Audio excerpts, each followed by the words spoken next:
2010 என்னோட மாணவியாக என்னோட பிஎட் ஸ்டூடெண்ட் நிகிதா, அதன் மூலமாகத்தான் அந்த குடும்பத்தில் எனக்கு அறிமுகம். மேலும் என்னோட உறவினரும் கூட அவங்க எனக்கு நைட்டு 11:45 வந்துட்டு ஃபோன் பண்ணி 2 நல்ல அரசு வேலை உடனடியாக நீங்கள் 9 லட்சம் கொண்டு வாங்க, உங்களுக்கு பணத்தை வேலையை வாங்கி தந்துடும் அப்படின்ட்டு ஃபோன் பண்ணாங்க. சாப்பிட்றதுக்கு வழி இல்லை. நான் காலேஜில் பிரின்சிபலு, ஆனால் சாப்பிட்றதுக்கு வழி இல்லாமல் பட்டினியாக போயிருக்கேன் கல்லூரிக்கு. இந்த குடும்பம் என்னையும் என்னை சார்ந்த நபர்களையும் நாசமாக்கிட்டாங்க. இன்னைக்கு அதே போல் அந்த அஜித் குமாரோட குடும்பத்தையும் நாசம் பண்ணிட்டாங்க. பணம் பரட்ட முடியாத சூழல்ல சில இடங்களில் வட்டி வாங்கினது 10 ரூபா தாள்களாக இருந்துச்சு. இப்படி 10 ரூபா எல்லாம் கொண்டு வந்திருக்கேன், எங்களுக்கு அசிங்கமாக இருக்குது அப்படின்ட்டு ஜெயபெருமானும் சிவகாமியும் சொன்னாங்க. ஆனால் அதை வட்டிக்கு வாங்கினதும் பரட்டினது எவ்வளோ சிரமப்பட்டோம் அப்படின்றது எனக்கு தான் தெரியும். முதலில் அஜித்குமாரோட மரணத்திற்கு ரொம்ப ஆழ்ந்த இரங்கலை தெரிவித்துக் கொள்கிறேன். 2010 என்னோட மாணவியாக என்னோட பிஎட் ஸ்டூடெண்ட் நிகிதா, அதன் மூலமாகத்தான் அந்த குடும்பத்தில் எனக்கு அறிமுகம். மேலும் என்னோட உறவினரும் கூட அவங்க சிவகாமி அம்மையார், இன்று கோயிலில் வந்துட்டு நடக்க முடியலன்று நாடகம் போட்ட சிவகாமி அம்மையார் வந்துட்டு எனக்கு நைட்டு 11:45 வந்துட்டு ஃபோன் பண்ணி 2 நல்ல அரசு வேலை உடனடியாக நீங்கள் 9 லட்சம் கொண்டு வாங்க, உங்களுக்கு பணத்தை வேலையை வாங்கி தந்துடும் அப்படின்ட்டு ஃபோன் பண்ணாங்க. ஆசிரியர் பணிங்க. நான் வந்துட்டு எம்காம் எம்எட் எம்பில் முடிச்சிருந்தேன். உடனடியாக உங்களுக்கு 2 நல்ல வேலை, நீங்கள் வாப்பா வீட்டுக்கு, நம்ம ரத்த சொந்தம்ன்றதுனால உனக்கு கூப்பிட்றேன், நீ வந்து அப்பாவை பாரு அப்படின்னு சொன்னாங்க. அவரோட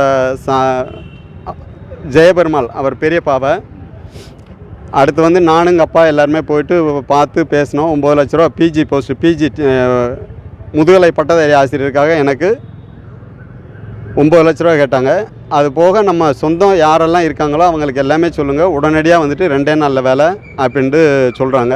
அதை 2-3 தவணைகளாக நாங்கள் வந்துட்டு அந்த பணத்தை வந்துட்டு கொடுத்தோம். அதில் உடனடியாக அந்த 2 காலகட்டத்தில் பணம் பரட்ட முடியாத சூழலில் சில இடங்களில் வட்டி வாங்கினது 10 ரூபா தாள்களாக இருந்துச்சு.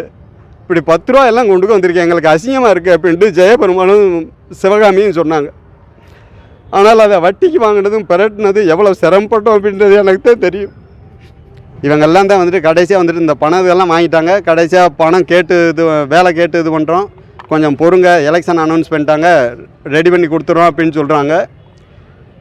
அதுக்கடுத்து அப்படியே வந்துட்டு சில காலங்களில் தலைமறைவாயிடுறாங்க குடும்பம், வீட்டை எல்லாமே லாக் பண்ணிடுறாங்க. அடுத்து பேப்பரில் வந்துட்டு செய்தியாக வருது, இந்த மாதிரி மாவட்ட அதிகாரி, அதாவது ஜெயபெருமாள் வந்துட்டு டெப்டி கலெக்டராக இருந்து ரிட்டையர்ட் ஆகிருக்காரு. இந்த சிவகாமியா வந்துட்டு பிஜி ஃபிசிக்கல் டைரக்டர்னு நினைக்கிறேன். இந்த பொண்ணு வந்து நிகிதா வந்துட்டு என்கிட்ட 2006 பிஎட் படித்தாங்க.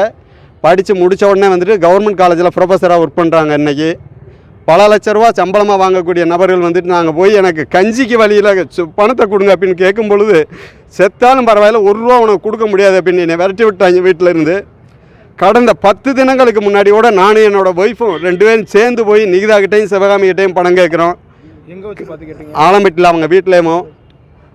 அப்படி கேட்கும் பொழுது கூட எங்களுக்கு சாப்பிட்றது கூட வழி இல்லை அப்படின்னு சொல்கிறாங்க. ஆனால் எங்கள்கிட்ட வாங்கின பணம் பல கோடி ரூபா. அதாவது என்கிட்ட மட்டும் கிடையாது, என்கிட்ட ஆலம்பட்டியை சேர்ந்த முருகேசன், ஆலம்பட்டியை சேர்ந்த முத்துக்கொடி, வசந்த நகரில் வந்துட்டு ஒரு பேங்க் எம்ப்ளாயி, அவர் ஒரு மாற்றுத்திறனாளி, அவரோட பையனுக்கு வந்துட்டு வேணும் அப்படின்ட்டு அவரோட ரிட்டையர்மெண்ட் பெனிஃபிட் பணத்தை எல்லாமே வந்துட்டு அவங்களுக்கு கொடுத்துருக்காங்க. நிகிதாவோட காலேஜில் ஒர்க் பண்ண லேப் அட்டெண்டரோ அசிஸ்டன்ட்னு நினைக்கிறேன், அவங்களோட பையனுக்கு வேலை வாங்கி தரேன்னு சொல்லி நிகிதா அவங்ககிட்ட பணத்தை வாங்கியிருக்காங்க. அதே போல் வந்துட்டு சென்னையை சார்ந்த செந்தில், தனசேகரன் அவங்கெல்லாம் வந்துட்டு பல லட்சம் ரூபா, அதாவது 70 லட்சம் 80 லட்சம் லம்பாக வந்துட்டு கொடுத்துட்டு போயிருக்காங்க அப்படின்றதெல்லாம் நான் கேள்விப்பட்டிருக்கேன். சாப்பிட்றதுக்கு வழி இல்லை. நான் காலேஜில் பிரின்சிபலு, ஆனால் சாப்பிட்றதுக்கு வழி இல்லாமல் பட்டினியாக போயிருக்கேன் கல்லூரிக்கு. இந்த குடும்பம் என்னையும் என்னை சார்ந்த நபர்களையும் நாசமாக்கிட்டாங்க. இன்றைக்கி அதே போல் அந்த முத்துக்குமாரா அஜித் குமாரோட குடும்பத்தையும் நாசம் பண்ணிட்டாங்க.